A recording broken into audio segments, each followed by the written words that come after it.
London, January 1818.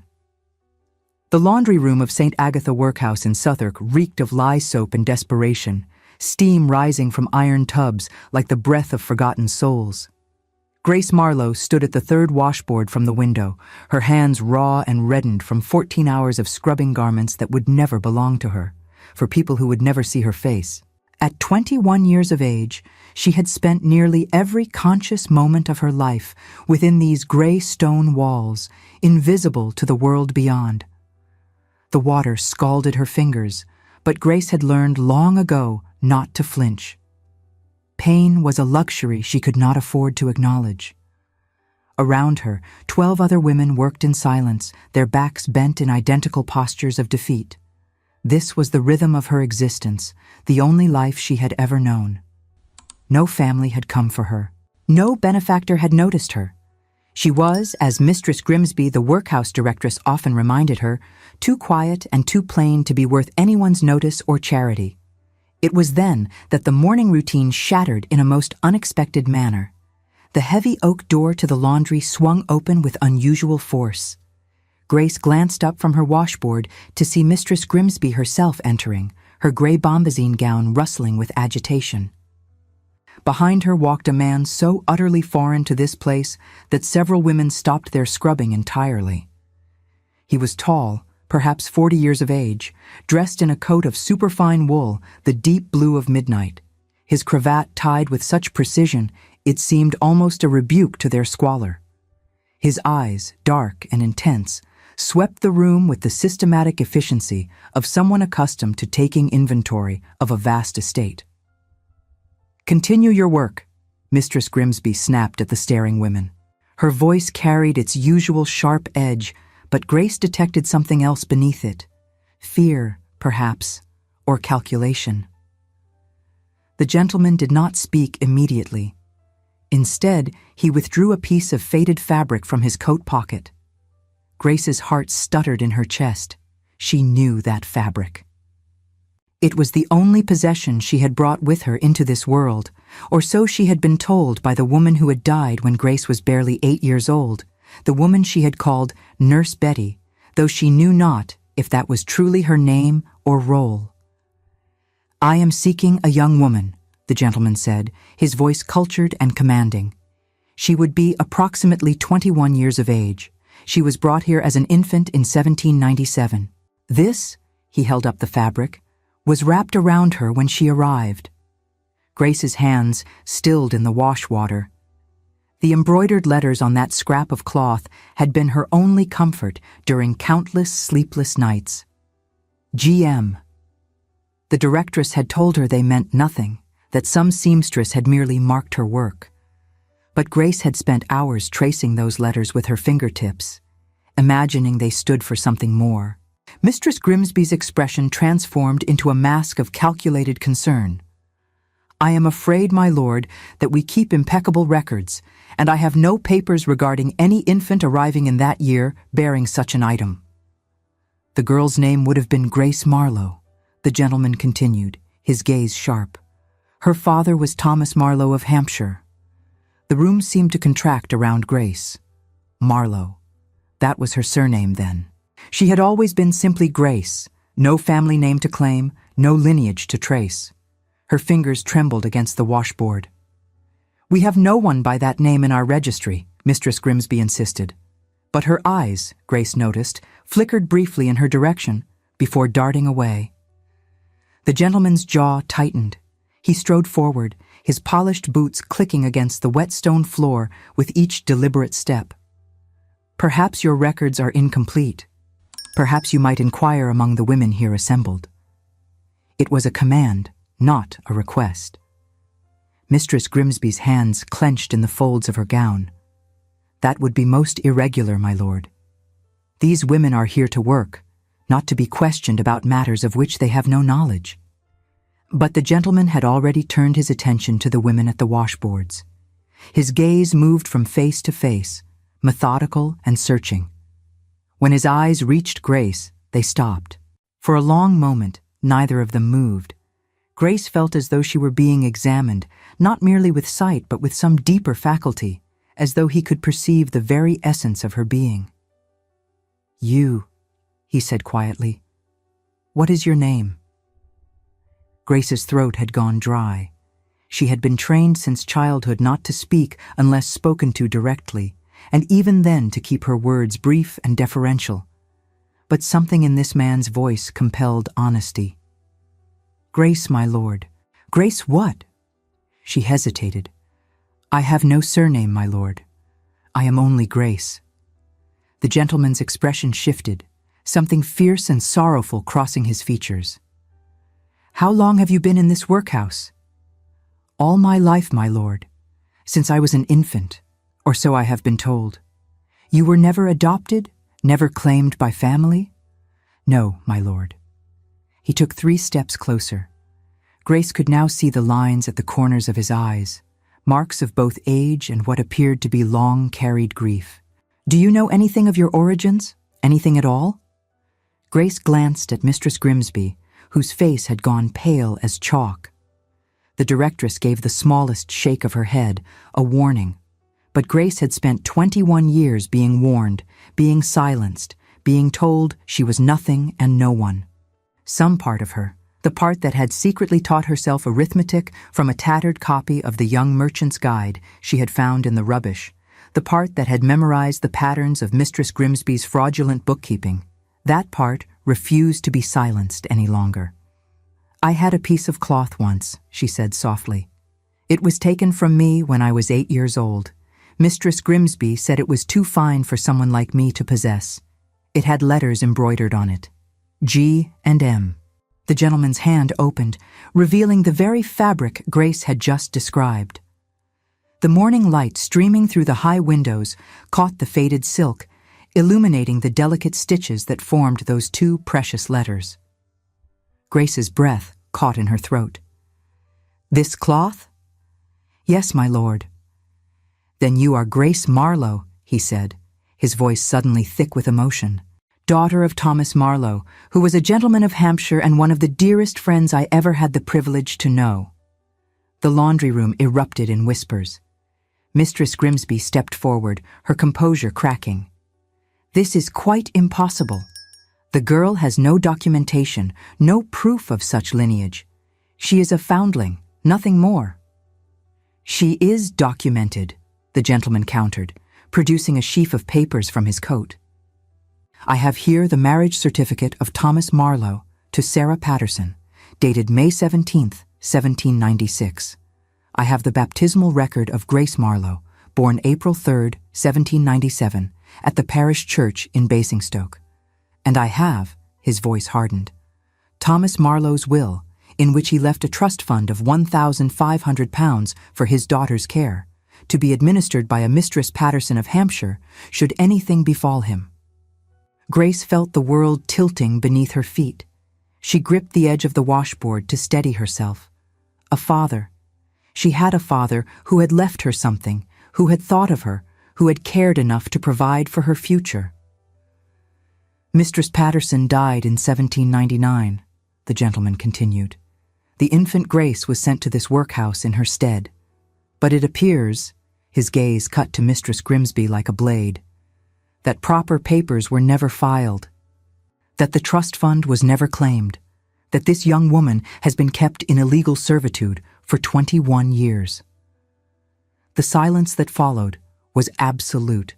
Even the fire beneath the great kettles seemed to quiet, as though the very room held its breath. Mistress Grimsby's face had gone from pale to grey. "I do not know what you think you have discovered, my lord, but I can assure you that all customs here are conducted according to the strictest legal requirements." "Then you will have no objection," the gentleman said coldly, "to an immediate inspection of your records by the parish authorities. I am Victor Hawthorne, Earl of Kingsmere. I served as executor of Thomas Marlowe's estate, and that trust fund I mentioned has been growing under my management for the past 21 years. It now stands at £4,500. I should very much like to know why the rightful beneficiary has been washing laundry in this establishment, rather than living as the gentlewoman she was born to be." Grace's knees buckled. £4,500. It was an inconceivable sum, enough to live on comfortably for decades, enough to ensure her independence and security for the rest of her life. And yet she had been here, her hands destroyed by lie, her back bent over washboards, her mind starved for any knowledge beyond these walls. Mistress Grimsby's lips pressed into a thin, bloodless line of terror. There must be some mistake. The girl's mother was a servant. She was born out of wedlock. Her mother was Sarah Patterson, daughter of a respectable Hampshire farmer, Lord Hawthorne corrected. She married Thomas Marlowe in a proper church ceremony. I have the certificate, signed by the rector himself. Grace Marlowe is legitimate. She is an heiress, and she has been grievously wronged. The Earl turned back to Grace, and his expression softened. Miss Marlowe, I know this must be overwhelming. I knew your father well. He was a good man, a scholarly man, who died far too young when you were scarcely 2 years old. On his deathbed, he made me promise that if anything should happen to Mistress Patterson, I would find you and ensure you were cared for. I have failed in that promise for far too long, but I am here now, and I swear to you that I will set right what has been allowed to go so terribly wrong. Grace found her voice, though it emerged as barely more than a whisper. My lord, I do not understand. If my father left me in Mistress Patterson's care and she died, why was I not given to you? Because, Lord Hawthorne's voice turned bitter. Mistress Patterson's niece, who handled her affairs after her death, was poorly educated and knew only that there was a child to be sent to London. She found this workhouse through a local parish connection and believed she was doing right by you. She had no knowledge of your father's arrangements, no knowledge of the trust fund. And his voice broke slightly, I had no knowledge of you at all. Thomas spoke of you in his final days, but in his delirium, I believed he was speaking of hopes and dreams, not of an actual daughter already born. It was only 3 weeks ago, while organizing old papers in preparation for taking inventory of the estate library, that I found his letter, sealed and hidden among books we had shared. In it, he told me everything. And I have been searching for you every day since. Tears blurred Grace's vision. A father who had loved her. A man who had made provisions for her. A life stolen by circumstance and negligence. I have been here all along, she said, her voice breaking. 21 years, right here. I know, Lord Hawthorne said gently, and I cannot give you back those years, but I can give you your future. You are no longer bound to this place. You are a gentlewoman of independent means. The law is on your side, and I am on your side. Will you allow me to take you from here? Grace looked around the laundry room. The other women were staring at her with expressions ranging from astonishment to envy. Mistress Grimsby stood frozen, clearly calculating whether denial or cooperation would serve her best. And Grace, who had never made a decision for herself in her entire life, who had never been permitted to want or hope for anything beyond her next meal and a dry place to sleep, felt something unfamiliar stirring in her chest. It was fury, pure, righteous fury at the life that had been taken from her, at the years stolen, at the casual cruelty that had kept her invisible and voiceless while her inheritance gathered dust. And alongside that fury burned something else, determination. Yes, my lord, she said, her voice growing stronger. I will come with you. But first, I would like to see the workhouse records that Mistress Grimsby claims are so impeccably kept. Lord Hawthorne's eyes gleamed with approval. An excellent notion, Miss Marlowe. I should very much like to see those records as well. What followed was a revelation that Grace had long suspected but never dared to voice. The workhouse ledgers, when finally produced under the Earl's inexorable demand, showed a systematic pattern of fraud. Donations meant for the care of the poor had been diverted. Food purchases had been inflated on paper, while the actual meals served were pitiful. And most damningly, there was no record of Grace Marlowe anywhere in the official registry. She existed in the daily work logs, her labor tracked with the same impersonal precision as the laundry tallies and coal consumption. But officially, legally, she did not exist at all. "You have been using her as unpaid labor," Lord Hawthorne said, his voice dangerously quiet. "For 13 years, since she was 8 years old and able to work. That is slavery, madam. That is a crime." Mistress Grimsby attempted one final defense. "The girl had nowhere else to go. I kept her out of Christian charity." "You kept her," Grace heard herself say, surprised by the steadiness of her own voice. "Because I could calculate your false ledgers in my head. You kept me because I was useful and because I knew too much. Every time the parish inspectors came, you locked me in the coal cellar or sent me on some errand far from the house. You could not afford for anyone to question why an able-bodied young woman was being kept without wages, without papers, without any legal standing at all." The Earl looked at Grace with new respect. "You knew?" "I taught myself arithmetic from a discarded merchant's primer I salvaged from the bin," Grace explained. "Numbers do not lie, my lord. I have known for years that Mistress Grimsby was stealing from the donations. I simply had no power to stop her." "You have power now," Lord Hawthorne said, "and I promise you, this institution will be investigated from foundation to rafters." Within the hour, Grace walked out of St. Agatha Workhouse for the first time in her conscious memory. She wore the same rough gray dress she had worn that morning, carried nothing but the embroidered cloth that Lord Hawthorne had returned to her. But she walked through those doors as Grace Marlowe, daughter of Thomas Marlowe, heiress to £4,500 and under the protection of one of England's most respected peers. The Earl's carriage waited in the narrow street. It was a magnificent vehicle, all polished wood and brass fittings, drawn by 4 matched bay horses. Grace had seen carriages before, of course, glimpsed through windows or when running errands, but she had never imagined herself inside one. Lord Hawthorne handed her up the steps himself, his manner courteous and gentle. "I am taking you to Kingsmere Hall in Surrey," he explained as the carriage began to move. "It is my principal seat. You will be safe there, and we shall determine the best course forward for your future." Grace sat rigidly on the cushioned bench. Her hand hovered over the squabs of velvet upholstery, hesitating to let her rough, chapped fingers touch such exquisite fabric for fear of snagging the silk or leaving a stain of lye. Through the window, London scrolled past, a city she had lived in all her life yet never truly seen. "My lord," she said hesitantly, "I do not know how to be what you say I am. I can barely read. I have no accomplishments, no education, no understanding of how a gentlewoman should conduct herself." "You have intelligence," Lord Hawthorne replied firmly. "You taught yourself mathematics from discarded books. You identified systematic fraud. You survived 21 years in conditions that would have broken lesser souls.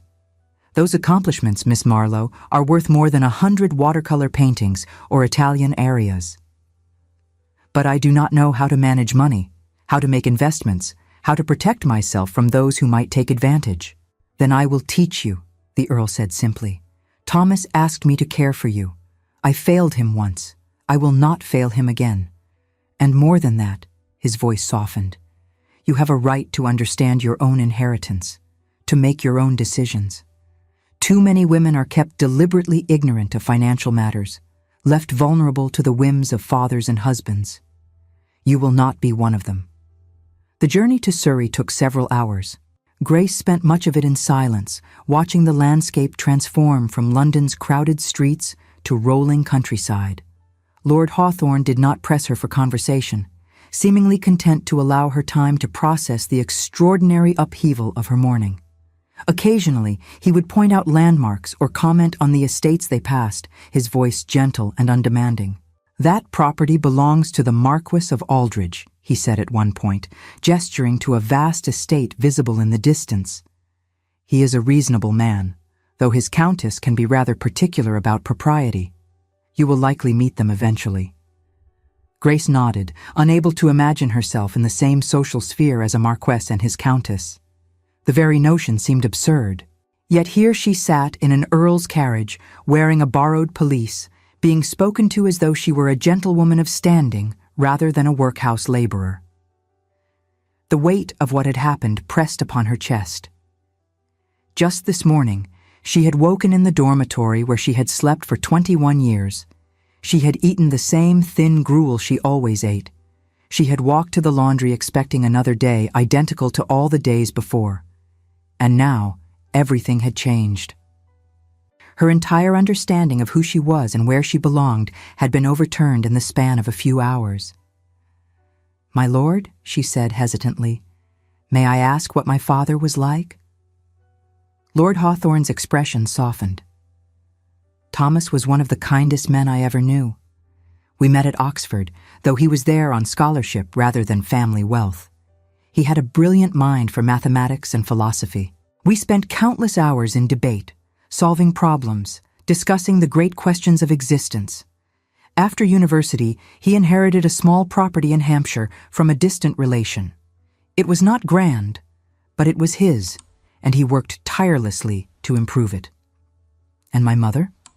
"Sarah Patterson was the daughter of a farmer whose land bordered your father's property. By all accounts, she was a gentle woman of considerable intelligence. Thomas spoke of her with such reverence. He said she had the patience to listen to his wildest theories and the wisdom to point out their flaws.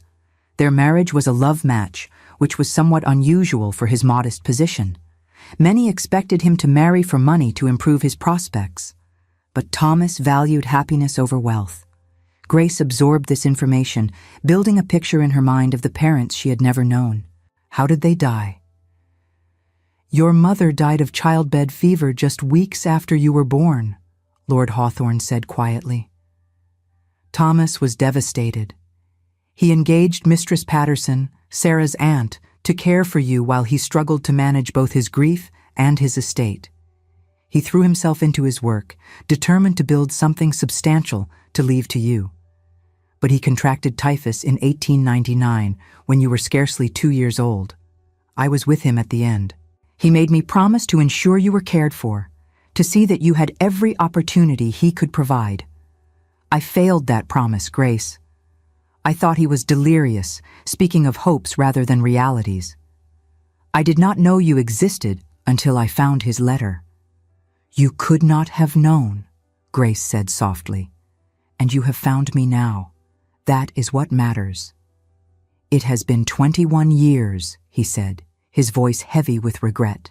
21 years you should have spent as his daughter, educated and cherished. Instead, you have known only hardship." "I have also known survival," Grace replied, "and perhaps that will serve me well in ways that comfort never could." Lord Hawthorne looked at her with something approaching wonder. "You have a remarkable spirit, Grace Marlowe. Your father would be extraordinarily proud." Kingsmere Hall appeared as the sun reached its zenith, a magnificent Palladian structure of honey-colored stone set among manicured grounds that seemed to stretch to the horizon. The house itself rose 3 stories, with wings extending on either side of the main block. Tall windows gleamed in the afternoon light. The drive leading to the entrance was lined with ancient oaks, their branches creating a canopy overhead. Grace's breath caught. This was to be her home, at least temporarily. It seemed impossible, a dream from which she might wake at any moment to find herself back at the washboard. She had seen fine houses before, glimpsed through iron gates or from a distance during her rare errands outside the workhouse, but she had never imagined entering one, much less being welcomed as a guest. "It is rather overwhelming at first sight," Lord Hawthorne said, noting her expression. "But I assure you, it is merely a house. Admittedly a large one, but still just rooms and corridors and entirely too many portraits of disapproving ancestors." Despite her anxiety, Grace felt a small smile tug at her lips. "Do the ancestors disapprove of everyone, or am I to be singled out for particular censure?" "They disapprove of me quite regularly," he assured her. "Particularly my great-grandmother Eugenia, whose portrait hangs in the main hall. She has the most forbidding expression imaginable. I am convinced she despised everyone she ever met, including her own family." The carriage drew to a halt before the main entrance. Liveried footmen appeared immediately, one opening the carriage door while another stood ready to assist. Grace hesitated, suddenly acutely aware of her rough dress, her work-damaged hands, her complete ignorance of proper conduct in such circumstances.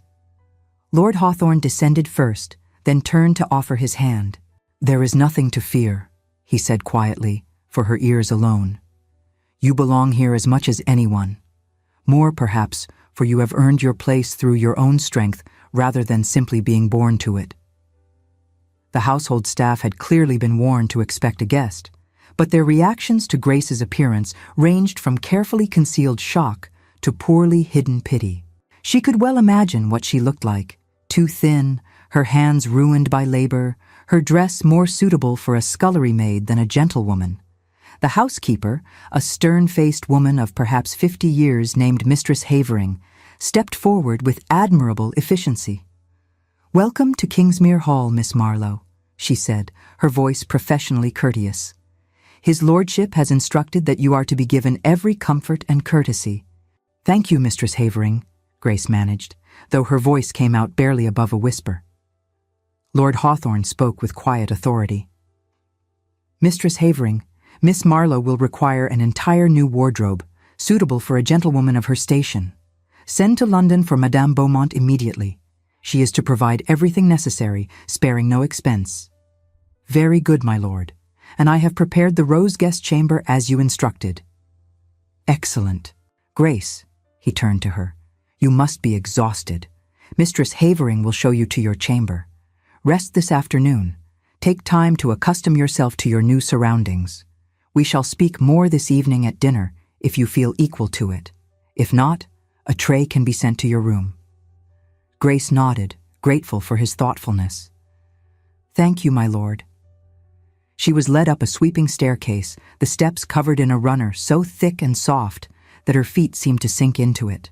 The walls were lined with portraits of stern-faced aristocrats, their painted eyes following her progress. Grace kept her gaze forward, acutely aware of Mistress Havering's scrutiny. The rose guest chamber proved to be more luxurious than anything Grace had imagined possible. The air smelled of lavender and beeswax rather than lye. The bed was a four-poster hung with silk curtains in a soft pink that matched the upholstery on the chairs. A fire already burned in the marble fireplace, warming the space to a comfort Grace had never experienced. "The bell pull is there." Mistress Havering indicated a embroidered cord near the bed. "Ring if you require anything. Mary will attend you. She is young but capable, and I have instructed her to provide whatever assistance you might need." "I do not require a maid," Grace said quickly. "I am quite capable of tending to myself." Mistress Havering's expression suggested this was precisely what she had expected. "Nevertheless, his lordship has assigned Mary to your service. It would not be appropriate for a young lady of your position to go without proper attendance." Before Grace could protest further, a girl of perhaps 16 entered bearing a pitcher of hot water. She bobbed a curtsy, her eyes round with curiosity. "Begging your pardon, miss. I am Mary. I have brought water for washing." Grace thanked her, aware of how strange she must appear. The girl's dress, though simple, was cleaner and finer than anything Grace had owned before today. Her hands were soft, unmarked by the harsh labor that had destroyed Grace's. It seemed absurd that this girl should serve someone so obviously beneath her in experience and refinement. When she was finally alone, Grace examined her reflection in the looking-glass above the washstand. A stranger looked back. Thin face, gray eyes too large for her features, brown hair that had never known a proper styling, hanging in a rough plait down her back. Her skin was pale from years of working indoors, marked here and there with small scars from splashed lye or careless encounters with hot irons. She did not look like someone worth £4,500. She did not look like someone worth finding. But Lord Hawthorne had found her. Against all odds, all probability, he had honored a dying man's request and searched until he succeeded. That fact alone seemed worth holding on to, an anchor in this sea of disorienting luxury. That evening, Grace dined alone in her chamber. The food arrived on a silver tray: roasted chicken, delicate vegetables, bread still warm from the oven, and a pudding so rich it made her almost weep. She ate slowly, savoring each bite. Night fell, bringing a darkness deeper than the city ever allowed. Grace lay in the softest bed she had ever known, but sleep eluded her. The silence of the great house was heavy and absolute. For 21 years, she had slept to the sound of coughing, weeping, and the restless shifting of 12 other women in a crowded dormitory. This quiet was a strange, suffocating blanket that left her staring wide-eyed at the canopy above, listening to the pounding of her own heart until dawn finally broke. Morning came, and with it, a new routine that could not have been more different from her previous existence. After a breakfast that seemed almost sinfully abundant, Lord Hawthorne met her in the library, a magnificent room lined floor to ceiling with books. The door remained propped open, and a maid sat quietly in the corner with her needlework to ensure propriety was observed. "This is where your education begins," he said, gesturing to a table prepared with paper, ink, and several ledgers. "I am going to teach you everything you need to know to manage your inheritance." And so he did. Over the following weeks, Grace discovered that her aptitude for numbers was not merely sufficient, but exceptional. Lord Hawthorne taught her the principles of investment, the reading of contracts, the assessment of property values. He explained the workings of the funds, the risks and rewards of various ventures, and the importance of spreading one's capital across different assets. Grace absorbed it all with a hunger that seemed to surprise even herself. For the first time in her life, knowledge was not something to be hoarded and hidden, practiced in secret moments stolen from labor. It was freely given, openly discussed, encouraged. She asked questions without fear of punishment. She made calculations without worrying about the cost of wasted paper. She learned. It was during the third week that she made her first significant discovery. Lord Hawthorne had given her the ledgers for the small Hampshire property she had inherited from her father, asking her to review the accounts and identify any irregularities. Within an hour, Grace found it. "The tenant, Mr. Wickham, claims to pay £120 per annum in rent," she said, pointing to the entries. "But according to these receipts, he has been subletting the eastern fields to a neighboring farmer for an additional £60 per year. That income is not being reported to you." Lord Hawthorne examined the ledgers with growing astonishment. "You are quite right. My own land agent missed this entirely. That is theft, pure and simple. Shall I calculate the amount owed based on the dates of these receipts?" "If you would be so kind." Grace's mind worked through the numbers with the ease of long practice.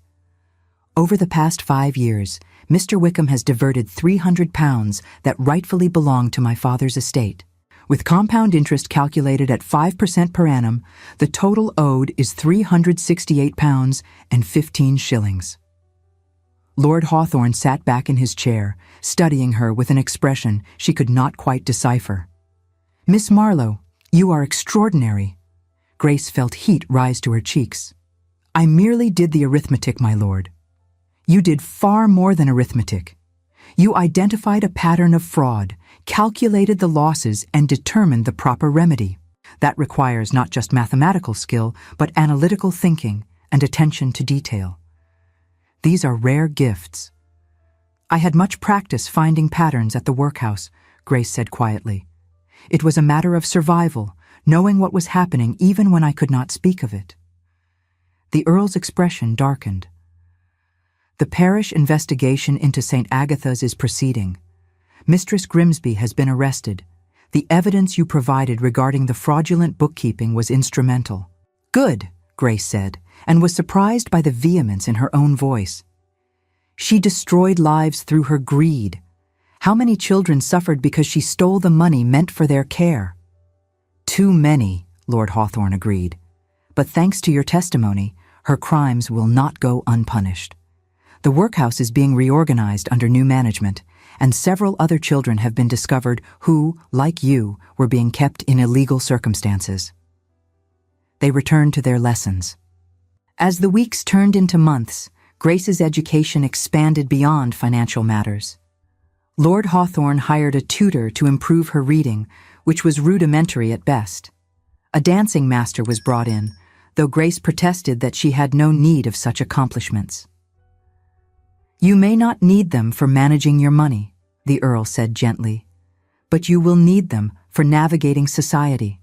Whether you choose to enter it or not, you should have that choice. Your father would have wanted you to have every opportunity." Grace learned to dance, though she stumbled often and found the whole business rather absurd. She learned to sit properly, to move with grace, to moderate her voice and her gestures according to the invisible rules that govern the ton. It was, in its way, as complex and demanding as mastering compound interest calculations. But it was during the quiet evenings in the library, working through investment strategies and property management with Lord Hawthorne, that Grace felt most herself. Numbers made sense. They had rules that did not change based on who was calculating them. They were honest in a way that society could never be.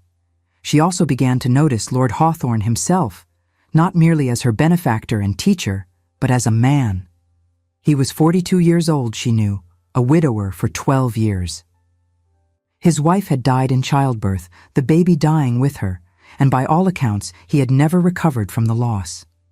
The servants spoke of him as the grief Earl, a man who had locked away his heart and devoted himself entirely to duty. But Grace saw moments when that grief lifted, when he smiled at one of her questions or laughed at her frank assessments of some absurd social custom. In those moments, he seemed younger, lighter, almost happy. She tried not to dwell on such observations. He was an earl, a man of wealth and position. She was a former workhouse inmate with ruined hands and no social graces. The gulf between them was vast and unbridgeable. But still, she caught herself watching him when he was absorbed in reading, noting the way he tapped his finger against the page when he encountered an interesting passage, or how his entire face transformed when he was genuinely pleased by something. It was inappropriate. It was foolish. But the heart, Grace was learning, rarely consulted the head on matters of affection. 6 months after arriving at Kingsmere Hall, Grace received an invitation that would test everything she had learned.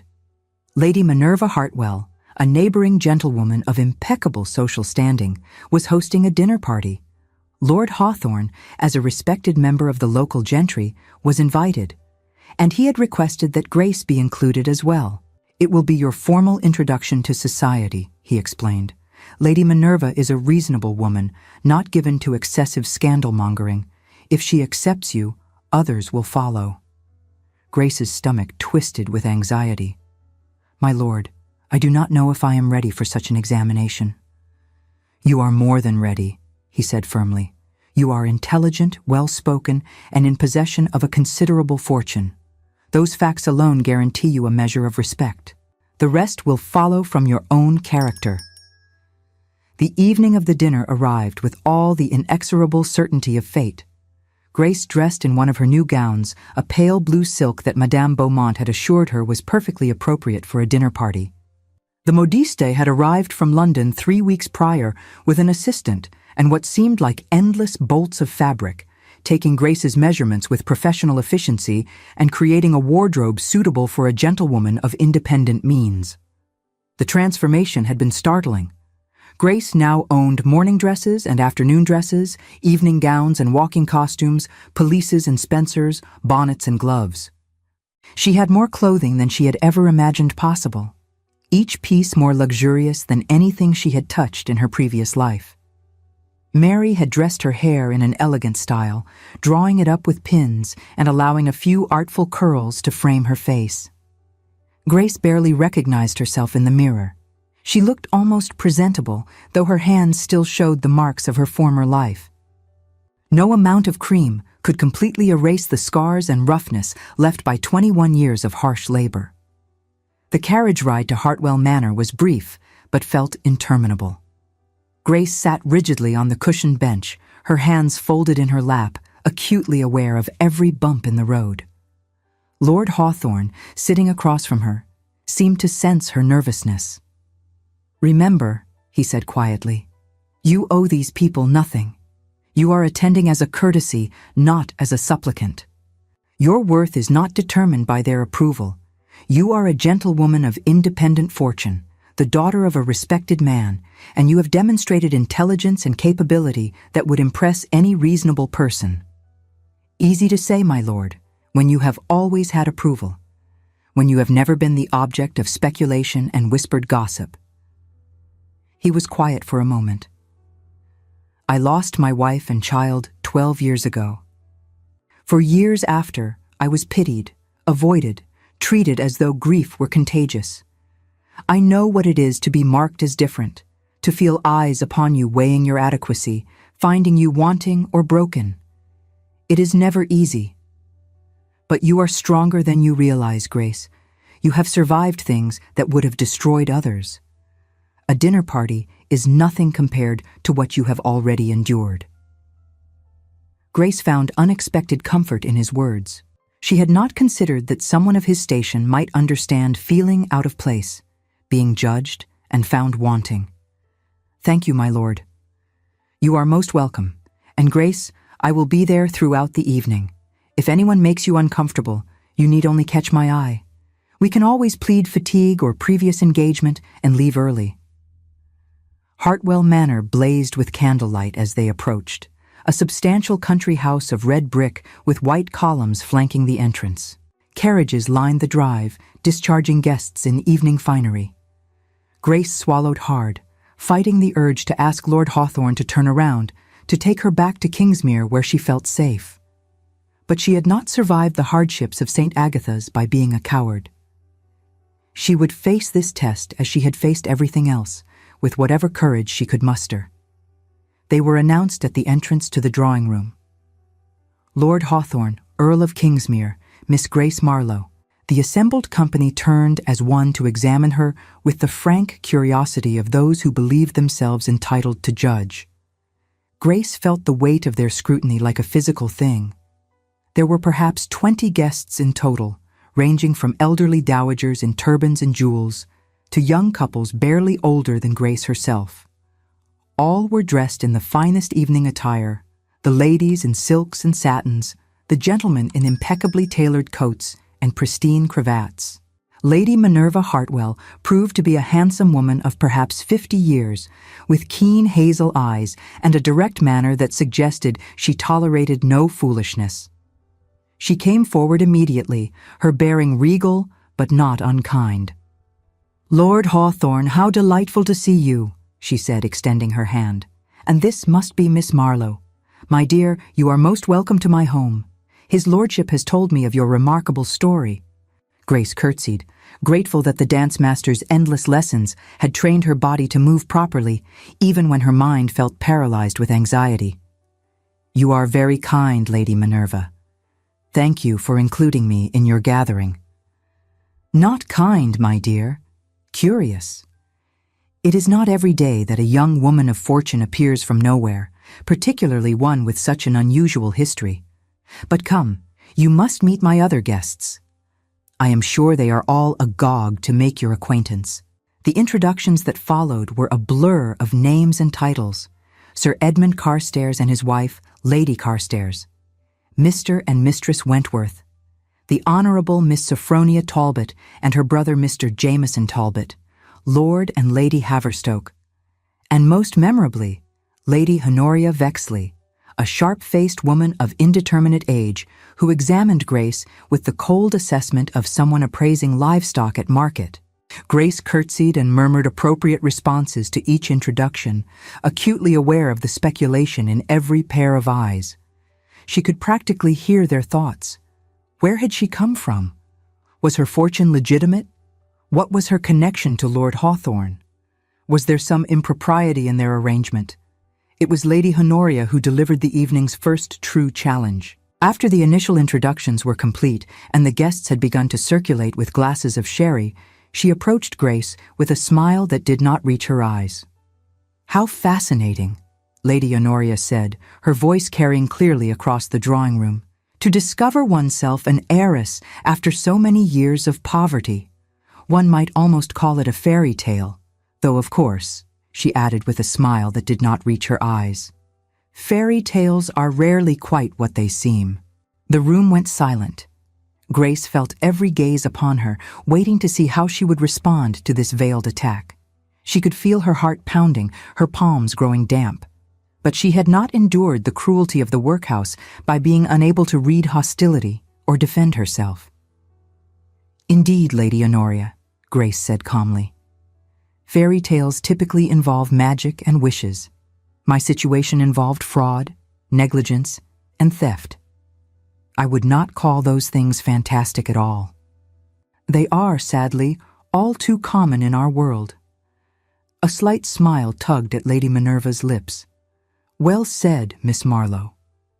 Lady Honoria's smile froze. "I merely meant that it must be quite overwhelming to suddenly find oneself in possession of such means after a life of labor." "It is overwhelming," Grace agreed. "But then, I imagine it would be equally overwhelming for someone accustomed to having their affairs managed by others to suddenly need to understand their own finances. Fortunately, I have had excellent instruction from Lord Hawthorne in matters of investment and property management. Did you know, for instance, that while the Navy 5% are reliable, one can achieve considerably better returns with canal shares, provided one is willing to study the trade routes?" Several of the gentlemen in the room looked surprised. One, an elderly man with magnificent whiskers, actually laughed. "By God, the girl knows her business. The Navy 5s are safe, but dull as dishwater. Canal shares are where the future lies. Well done, Miss Marlowe." Lady Honoria looked as though she had bitten into something sour. "How very unusual for a lady to concern herself with such matters." "I find it unusual for any person not to concern themselves with their own financial security," Grace countered, her tone polite but firm. "When one has known the absolute lack of money, Lady Honoria, one tends to view its management not as a hobby, but as a necessary survival skill." Lord Hawthorne, who had been watching this exchange with an expression of carefully controlled amusement, intervened smoothly. "Miss Marlowe has proven herself exceptionally gifted with financial analysis. She recently identified a significant discrepancy in some estate accounts that my own land agent had overlooked. I have come to rely on her perspective quite considerably." The conversation moved on to other topics, but Grace was aware that she had passed some crucial test. Several guests made a point of engaging her in further conversation throughout the evening. The elderly gentleman with the whiskers, who proved to be Sir Edmund Carstairs, spent 20 minutes discussing various investment strategies with her, seeming genuinely delighted by her insights. It was only when the dinner was concluded and the guests were preparing to depart that Grace encountered Lord Hawthorne alone in the entrance hall. He was waiting as her cloak was fetched, and his expression held something she could not quite interpret. "You were magnificent tonight," he said quietly. Grace felt warmth spread through her chest. I merely answered honestly. "You did far more than that. You demonstrated intelligence, composure, and wit. You faced Lady Honoria's spite with dignity and turned it to your advantage. Your father would have been immensely proud." The mention of her father brought unexpected tears to Grace's eyes. "I wish I had known him." "He was very like you," Lord Hawthorne said. "Brilliant with numbers, impatient with foolishness, kind to those who had less. He would sit in my library for hours, reading and calculating, trying to improve his modest estate through careful planning. He was one of the finest men I ever knew, and I failed him by not finding you sooner. You did not fail him, my lord. You honored his memory by searching at all. How many men would have taken the trouble?" "Too few," he admitted. "But Grace, I must speak with you about something of importance. May I call upon you tomorrow morning? There is a matter we must discuss." Grace's heart stuttered. "Of course, my lord." The carriage ride back to Kingsmere Hall was silent, both of them lost in their own thoughts. Grace could not imagine what Lord Hawthorne wished to discuss, but the serious tone of his voice had set her nerves on edge. She did not sleep well that night. Her mind churned through possibilities, each more alarming than the last. Perhaps he had decided she was ready to manage her own affairs and would be leaving Kingsmere Hall. Perhaps society's acceptance was not as complete as it had seemed. Perhaps he had discovered some new complication regarding her inheritance. Morning came at last. Grace dressed with particular care, though she could not have said why. When the summons came to meet Lord Hawthorne in the library, her hands were trembling. He stood by the window, his back to the door, rigid with tension. When he turned, his expression was carefully neutral, but his eyes held something that looked almost like pain. "Miss Marlowe," he began, then stopped. "Grace, I must speak to you frankly, and I fear you will think ill of me." "I could never think ill of you, my lord." "You may change your mind when you hear what I have to say." He took a breath. "I brought you here 6 months ago to fulfill a promise to your father. I intended to educate you, to prepare you to manage your inheritance, and then to help you establish yourself independently in the world. That was my duty and my intention. I understand, my lord. I have failed in that intention," he continued, his voice strained, "not in the education, but in the rest. Because at some point, during these months of teaching you and watching you grow into the remarkable woman you were always meant to be, I stopped seeing you as Thomas's daughter or as my ward. I began to see you as simply Grace, and I find that I do not want to let you go." Grace's breath caught. "My lord, I do not understand." Lord Hawthorne crossed the room to stand before her, his expression intense. "I am 42 years old. I have been alone for 12 years, convinced that part of my life was over. I have been content with duty, with managing my estates and honoring my responsibilities. But you have awakened something in me that I thought had died with my wife, and I know that it is wrong. You are 21 years my junior. You are my ward, under my protection. The power I hold over your life and your future makes any feeling I might have inappropriate at best and exploitative at worst." "You have never exploited me," Grace said, her voice barely above a whisper. "You have given me freedom, education, a future I could never have imagined. And yet I want to take that freedom away," he said bitterly, his hands clenching at his sides as if physically restraining himself from reaching for her. "I want to keep you here, to continue these evenings in the library, to see your face across the breakfast table each morning. I want things I have no right to want, so I must do the only honorable thing possible." He withdrew a document from his coat and laid it on the desk between them. "This is a deed of trust, irrevocable and complete. It transfers full control of your inheritance to you, with no conditions and no oversight from me. You will manage it entirely as you see fit.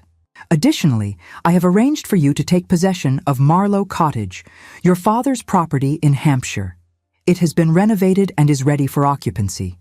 You may live there independently, or you may choose to remain in London under the chaperonage of my aunt, Lady Beatrice Hawthorne, who has agreed to sponsor you for the season should you wish it." Grace stared at the document, her mind struggling to comprehend what he was saying. "You are sending me away?" "I am setting you free," he corrected. "Completely free. Free from any obligation to me. Free from any suggestion that your fortune is tied to my goodwill. Because any affection between us can only be genuine if you have the power to walk away from it." "And if I do not wish to walk away?" Lord Hawthorne's eyes met hers, and she saw in them a longing that matched her own. "Then that choice must be yours to make, freely and without coercion. I will not court you while I hold any power over you. I will not ask for your affection when you might feel obligated to give it.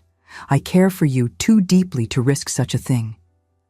Grace felt tears sliding down her cheeks. "You care for me?" "More than I can properly express," he admitted, his voice rough with emotion. "You are brilliant and brave and honest in ways I had forgotten the world could be. You face each challenge with such courage, such determination.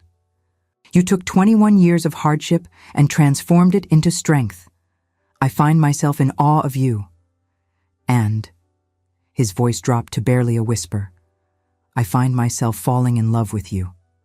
But that love can only mean anything if you are absolutely certain it is not born of gratitude or dependence."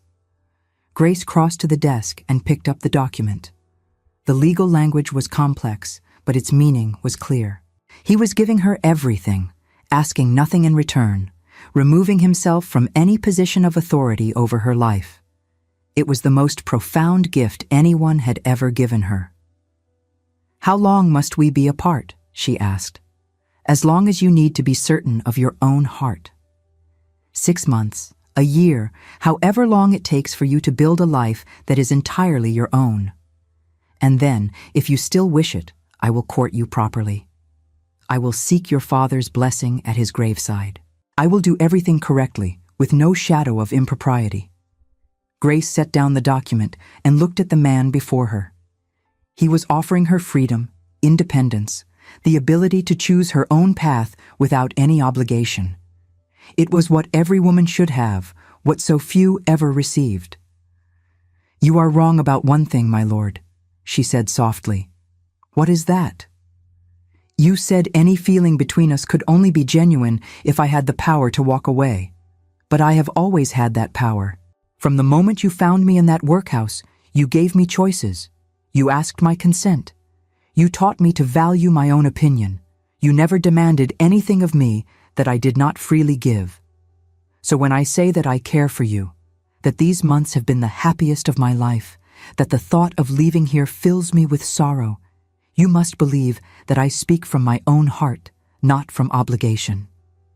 "Grace," he breathed. "However," she continued, "I understand your concern. Society will always whisper that I was influenced by gratitude, by dependence. And I would not have you subject to such gossip, so I will accept your proposal.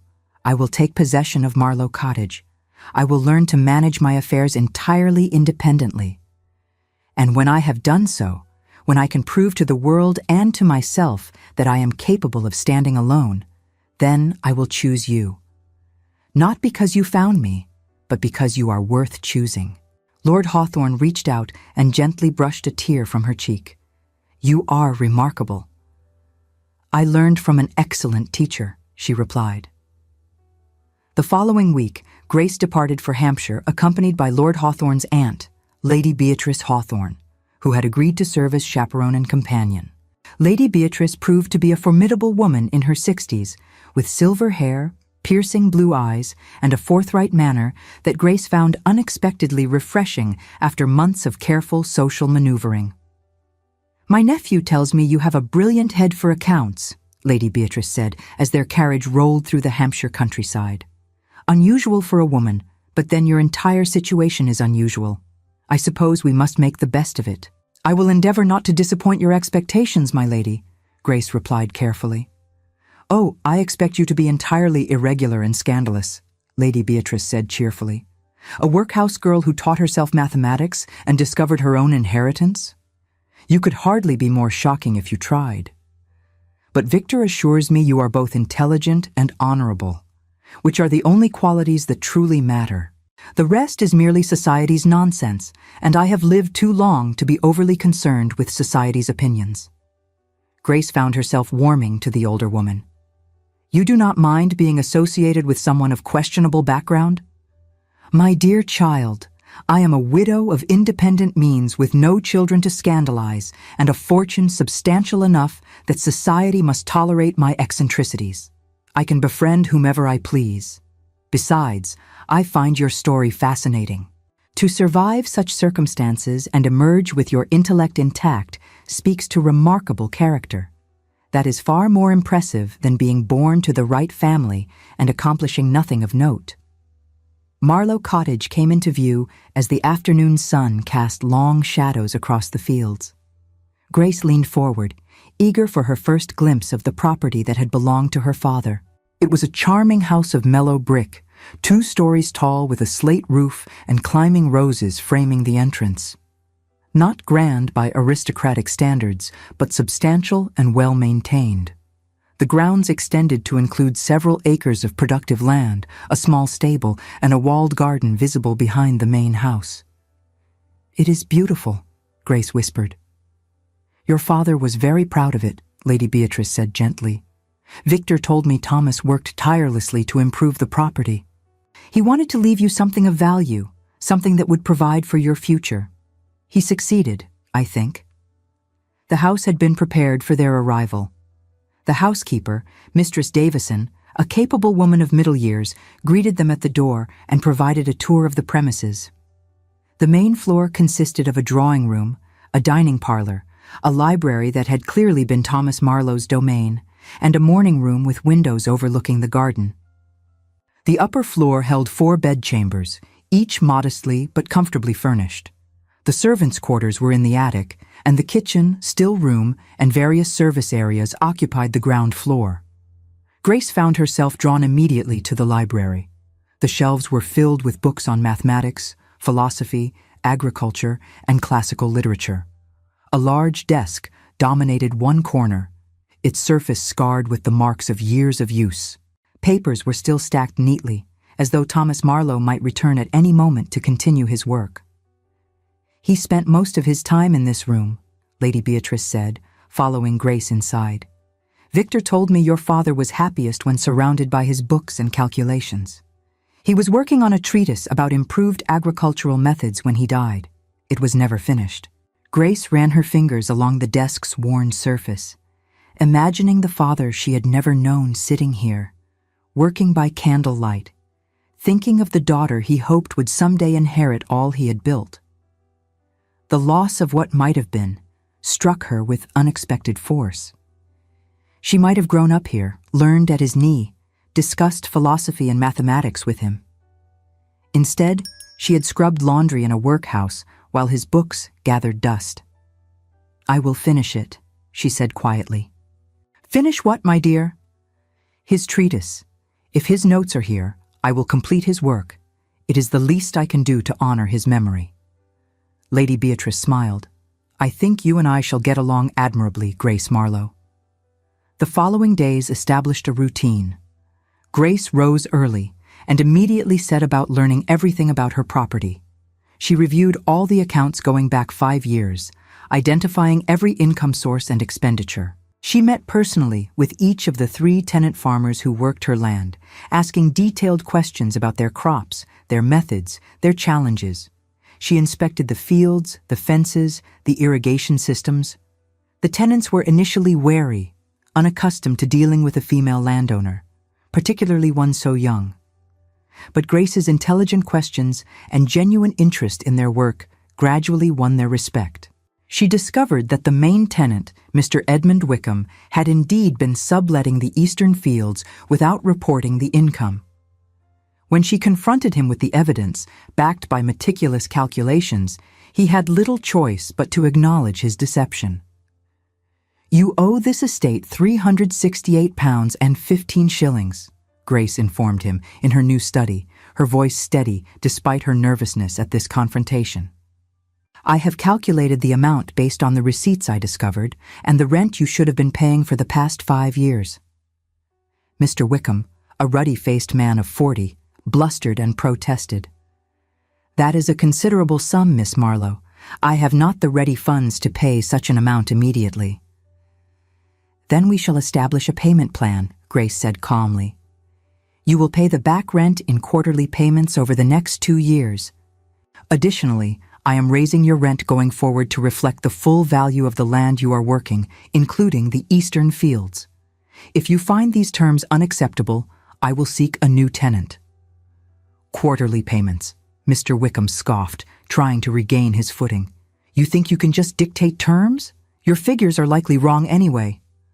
"My figures are never wrong, Mr. Wickham," Grace replied, pulling a ledger forward.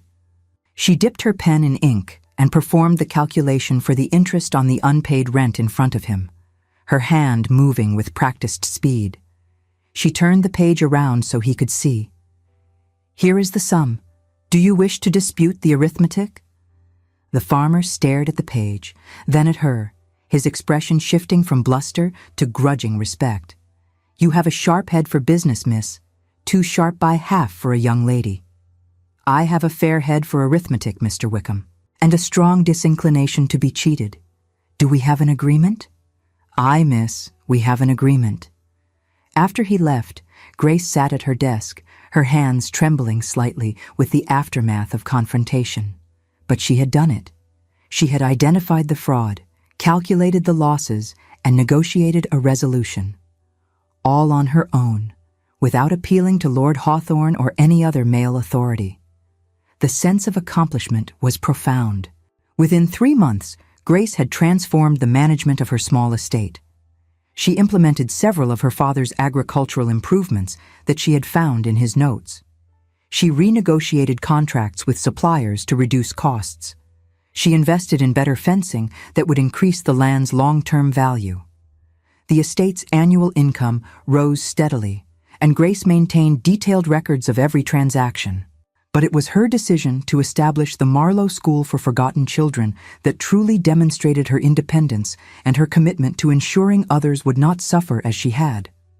She purchased a small property adjacent to her own, a former coaching inn that had fallen into disrepair. Using a portion of her inheritance, she hired builders to renovate the structure into a proper school. Lady Beatrice supported the endeavor enthusiastically, using her social connections to recruit qualified teachers. The curriculum Grace designed was practical and comprehensive: reading, writing, arithmetic, history, and for the older students, apprenticeships in honest trades that would allow them to earn a living with dignity. "You will scandalize society," Lady Beatrice warned her cheerfully. "An unmarried woman of 22 establishing a school without male oversight? The gossips will have a field day." "Let them gossip," Grace said. "I spent 21 years being invisible because no one cared enough to look for me. These children will not be invisible. They will have education, opportunity, and the knowledge that someone values them enough to invest in their futures." The school opened in June of 1819 with its first class of 30 students, all children from workhouses or orphanages in the surrounding counties. Grace personally interviewed each child, ensuring they understood that this was an opportunity for genuine transformation. She hired a superintendent, Mr. Charles Grenville, a former schoolmaster of impeccable credentials who shared her vision of practical education for disadvantaged children. The response from local society was indeed mixed. Some praised her charity and her commitment to improving the lives of the poor. The vicar of the local church delivered a sermon commending her Christian compassion. But others whispered that she was overstepping her place, that such undertakings were inappropriate for an unmarried woman, that she was setting a dangerous example by acting independently of male guidance. Grace ignored them all. She had spent 21 years being told she had no place, that she was nothing and no one. She would not accept such limitations now. She had the means, the intelligence, and the determination to make a difference. That was all that mattered. 8 months after leaving Kingsmere Hall, Grace stood in her study at Marlowe Cottage, reviewing the school's quarterly accounts. Enrollment had exceeded all expectations, reaching 50 students by the autumn term. The children were thriving, learning not just academic subjects but self-respect and the belief that their lives could be different from what society had prescribed. It was then that Lord Hawthorne arrived. Grace looked up from her ledgers to find him standing in the doorway of her study, as though her thoughts had somehow summoned him into being. He looked older than she remembered, as though the months apart had cost him as dearly as they had cost her. "Miss Marlowe," he said formally, "I apologize for arriving unannounced, but I could not stay away any longer." Grace set down her pen with hands that trembled, only slightly. "You are always welcome here, my lord." He entered the study, his gaze taking in the neat stacks of account books, the correspondence from her tenants, the plans for expanding the school. "I have been following your progress," he admitted. "Lady Beatrice writes to me weekly with updates. She tells me you have accomplished more in 8 months than many land agents achieve in years." "I had an excellent teacher," Grace said quietly. "No," he shook his head. "You had natural brilliance that merely needed the opportunity to flourish. Everything you have achieved here is yours alone." "Not alone," she corrected. "I have had support and guidance. But I have made my own decisions, managed my own affairs. I have proven to myself that I can stand independent of any man's protection or provision." "You have," he agreed. "So I must ask you, Grace Marlowe, now that you have your own fortune, your own home, your own purpose in this world, do you still want a man who has spent these months counting the days until he might honorably seek your company again?" Grace rose from her chair and crossed to stand before him. "I do not want just any man, my lord. I want you. Not because you saved me, though you did. Not because you educated me, though you did that as well. I want you because you saw me when I was invisible. Because you treated me as capable when the world told me I was worthless. Because you gave me freedom when you could have kept control. Because you make me laugh, and you challenge my thinking, and because I am happier in your presence than I have ever been anywhere else." "Grace," he whispered, reaching for her hands, "I have loved you since the day you calculated compound interest in your head and then lectured me about diversification. I have loved your courage and your intelligence and your refusal to accept anything less than truth. These months without you have been agony." "Then perhaps," Grace said, "we need not endure any more such months. Does that mean you will consent to marry me? Properly, with all the time for courtship that you deserve?" "It means," Grace replied, "that I would be honored to become your wife, on one condition." "Anything," he said immediately. "That we remain partners in all things. That you continue to value my opinion on matters of finance and estate management. That we work together as equals for the rest of our lives." Lord Hawthorne smiled, the first genuine smile she had seen from him in 8 months. "My dear Miss Marlowe, I would have it no other way. Your mind is one of the finest I have ever encountered. I would be a fool to ignore such a resource." "Then I accept your proposal, my lord." "Victor," he corrected gently. "If we are to be equals, you must call me Victor." "Then I accept your proposal, Victor," Grace said, savoring the intimacy of his given name. He drew her closer, his arms coming around her with infinite gentleness. "I love you, Grace Marlowe. I will spend the rest of my life trying to deserve you." "You already deserve me," she said against his chest, "because you gave me the one thing I needed most. You gave me the chance to discover who I truly was." They were married 3 months later, in the spring of 1819, at the parish church where Grace's father was buried. The ceremony was small but dignified, attended by those who had come to respect Grace for her accomplishments rather than those who merely sought to gossip about her unusual history. The wedding breakfast was held at Marlowe Cottage, which would become their country residence, while Kingsmere Hall would serve as their primary seat. Grace insisted on maintaining her school, which Victor not only supported but helped to expand.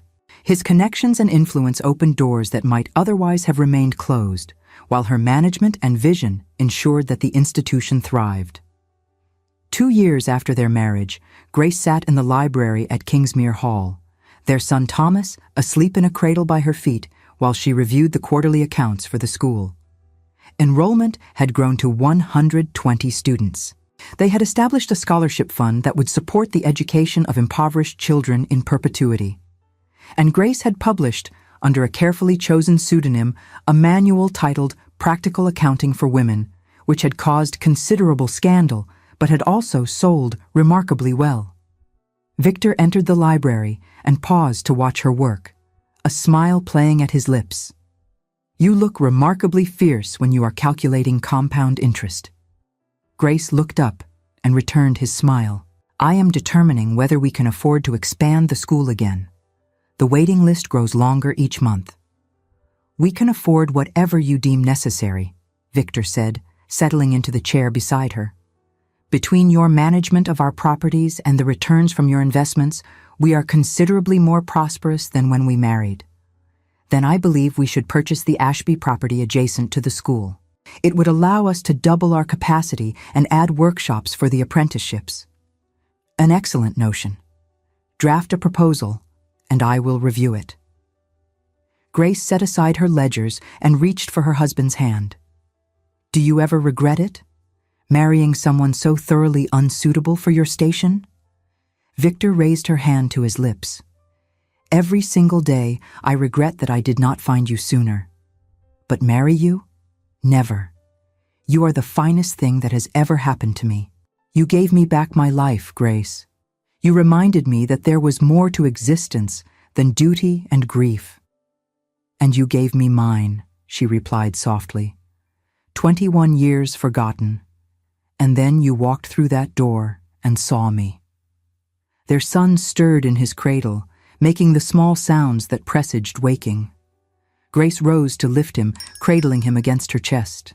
Thomas had his father's dark hair and his mother's gray eyes, and he was already showing signs of inheriting her fascination with numbers, reaching for the wooden abacus that Victor had given him. "Do you think he will understand someday?" Grace asked. "Where I came from, what I survived." "I think he will understand that his mother is a woman of extraordinary courage and intelligence," Victor said. "I think he will grow up seeing women as capable and worthy of education, because that is what his mother demonstrates every day. And I think he will be proud of the school that bears his grandfather's name and provides opportunities to children who might otherwise be forgotten." Grace looked down at her son, then at her husband, then at the library that had become her sanctuary and her classroom. She thought of the workhouse, where she had been invisible for so long, and of Mistress Grimsby, who was now serving a prison sentence for fraud and exploitation. She thought of the children at the Marlowe school, each of them being given the chances she had been denied. And she thought that perhaps being forgotten for 21 years, as terrible as it had been, had given her something invaluable. It had taught her to see the invisible, to value the discarded, to understand that worth was not determined by society's notice or approval. "I am grateful," she said quietly. Victor looked surprised. "Grateful for what you endured?" "Grateful for all of it," Grace clarified. "The suffering taught me strength. The invisibility taught me to see others who are overlooked. The theft of my childhood gave me the determination to ensure that other children do not suffer the same fate. And the miraculous finding, gave me you. So yes, I am grateful. Not for the cruelty, but for what I became in spite of it." "You would have been extraordinary regardless of circumstances," Victor said. "Your brilliance, your compassion, your courage, those are inherent to who you are." "Perhaps," Grace allowed. "But I might never have discovered them without being forced to rely on myself. I might never have learned to value my own worth if society had simply handed me acceptance. Sometimes I think we must be broken before we can become truly strong." Victor drew her and their son into his embrace, the three of them standing together in the golden afternoon light of the library. "Then I am grateful too," he said. "Grateful that somehow, against all probability, I was allowed to find you. Grateful that Thomas's dying wish led me to search. Grateful for every moment I have been privileged to know you." Grace leaned into his strength, feeling the steady beat of his heart, the warm weight of their child between them.